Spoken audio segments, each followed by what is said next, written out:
कोड़ा बोलेंगे, पर तुम इसे हमारी लाचारी मत कहना।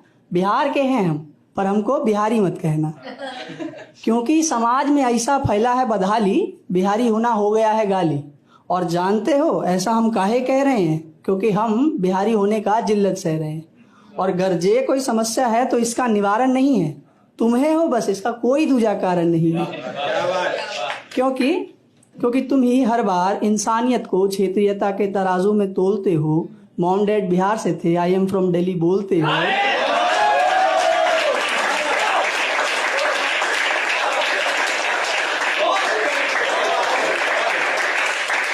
अब मोमो से तुम्हारे मुंह का स्वाद बढ़ता है और लिट्टी चोखा से नाक चढ़ता है। लहजे पाक को तुमने नापाक कर दिया, अदब के भैया जी को तुमने मजाक कर दिया।